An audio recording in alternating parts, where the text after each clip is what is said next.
Hi, it's me, your girl Simranjeet Mann, and today I'm going to be talking about how I balance all the different things that are happening in my life right now. So for those of you who don't know about the stuff that I do, I'm currently a trainee solicitor for a UK top 20 law firm. I'm currently in my first seat and I'm going into my second seat very soon. And also on the side, I do YouTube videos like this one. I create Instagram content. My mic just dropped there. Not like a mic drop, my mic genuinely just dropped just now, but it's alright, we move. Like I said, I was doing YouTube content, Instagram content. I also vlog for LawCareersNet. I run my own newsletter. I try to update my website where I can as well. And then on top of that, of course, I try and manage my social life. I try and attend events. I try and do loads of different extracurricular stuff. I try to go to the gym. I try to read books, that kind of thing. So I've got a lot going on, and this video is essentially about how I manage all of those different things that are happening, so you can hopefully gain some ideas about how to manage all the different things you have also got going on in your busy lives. Before we start, however, I really want to start with some gifted content, and you might be thinking, oh Sim, geez, look at you, influencer, getting gifted things here and there now, but I'm really excited to show these products that I've been gifted by a company called TIJN. It's actually pronounced TIJN, but it's pronounced TIJN, and they are an international company, and they essentially have loads of, I guess, products like shoes and bags and accessories. So those are the three main categories that I saw on their website. So here is what I was gifted. First of all, we have this really nice bag. I'm not gonna lie, until this point, I've never felt leather as nice as this. Super nice, I'm not gonna lie. And in it, it's got like two deep compartments and also a little one here. And how it goes, like the thingy goes like over like that, and it's super cute. And it comes obviously with the crossbody bag, which then you can like take off, like you can remove it like that and turn it into a handbag as well. Really nice, and I think it comes in different shades as well. So I got cream. I think there's also like black and a tan kind of colour as well, so that's really nice. I also was gifted a pair of sunglasses and a pair of blue light glasses. So let's talk about the sunglasses first. So it comes in a really cool case, and these are the sunglasses. Really snazzy. I'm really excited to wear these. Oh, would you look at that? I love them. I love them so much. I don't know, these are my favourite thing. I've always wanted a pair of glasses that fit my face properly, because I feel like I have loads of like round sunglasses, but they're too big for my face, whereas these ones are the perfect size for me, so I'm happy about that. And the next pair are, like I mentioned, blue light glasses.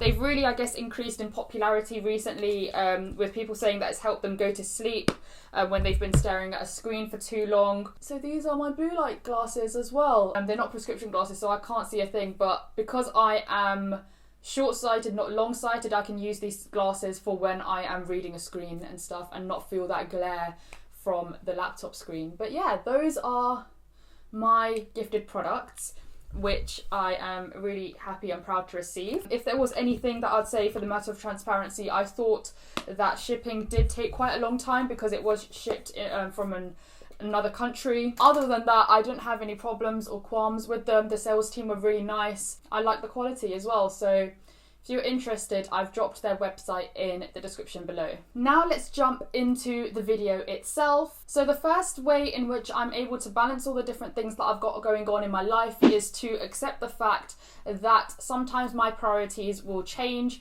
So for example, after 19th of July, everything suddenly opened back up as if COVID didn't exist anymore. And I then decided that my social life needed a bit of ramping up after spending God knows how long inside as well. So therefore, during that period of time, my priority was not actually YouTube at that time. It was more so actually getting out there, meeting people, catching up with old friends, being in social situations again, because that's something that I genuinely really missed. And now, of course, when I started my training contract, you may have noticed that my YouTube content decreased a little, and for me that's personally fine, because again, my training contract, I've put that as my first priority at the moment. It's something that I really worked hard for to gain, so I didn't want it to be a second job. It's my first job.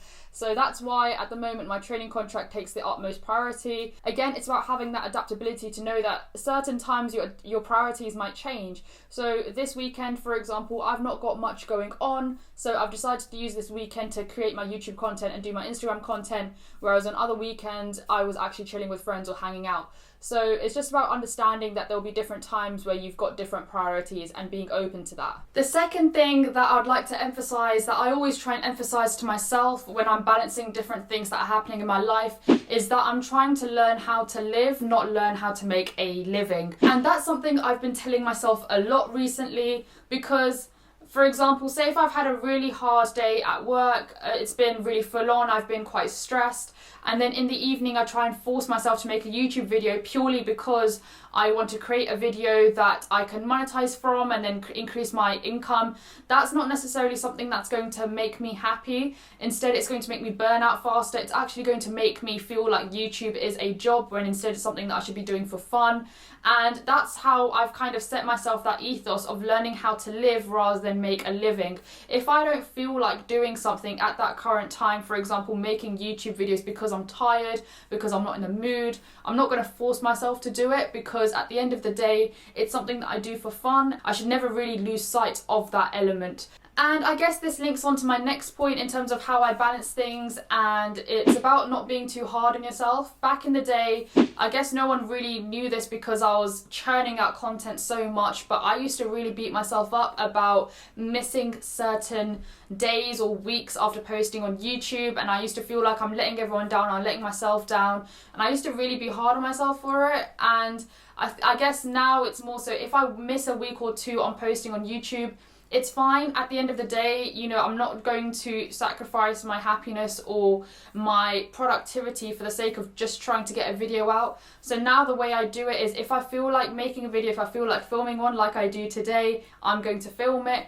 And if I'm too tired, if I don't feel like it, then I will try and do other things instead. For example, if I don't feel like filming a YouTube video, but I want to do something that's related to content creation, I'll use that time instead to maybe script my videos or think of content or organize when I'm going to post content. So then I'm able to be prepared for when I am in the mood, which obviously does come around. I do get into the mood of filming or whatever, then I am ready to do that. Now, my next tip, I guess, is more of a practical point in terms of how I manage to balance everything. And it's essentially I live by my calendar. My calendar and my to-do list absolutely run my life. If you saw my calendar right now, it's a lot of bunch of color-coded things. So I've got certain colors for certain things.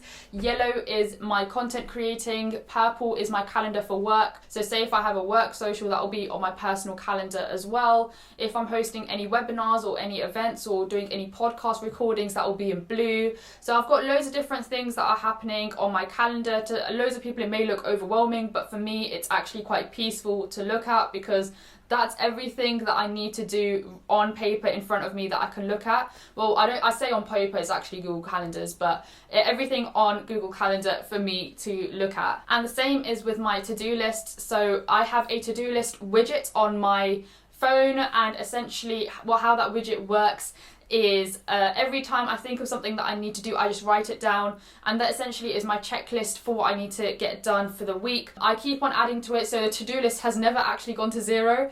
It's always usually remained around 19, 20 things to do. The worst, and that for me, when it's at 19 or 20 things to do, that's when I'm actually quite relaxed because I know I've got quite a lot done.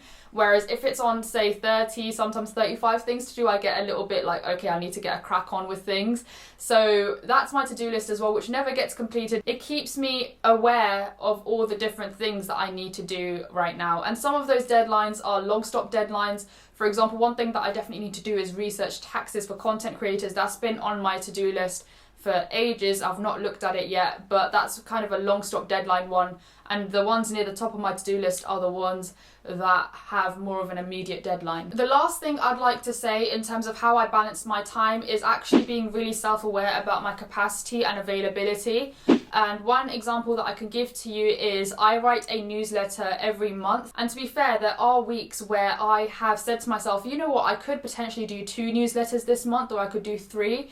I could even do it weekly. But the thing is, because I have that self-awareness about my capacity and my availability, I know that that's not realistic. So sometimes it's important to just take a bit of a step back and think, okay, you might want to do something like start a newsletter or start a blog, for example, but really give yourself, I guess, boundaries in terms of how much you want to commit to that. For my newsletter, I've set myself a monthly, 1 newsletter a month, because I know that's how much I can do given the time that I have. And I don't want to, I guess, overwork myself as well. So really having that awareness about what works for you is also something that's really helpful, and it certainly helps me in balancing my time with all the different things that I've got going on. So that's everything that I wanted to say in this video. If I think of any other further things, I will drop them in the comments below, or maybe I'll make another video in a year or 2 where I might have some updated tips about how I balance my life. But if you've got any further tips as well, like always, drop them in the comments. I love hearing what you all have to say about this as well. And yeah, thank you so much for watching. I'll see you all in the next video.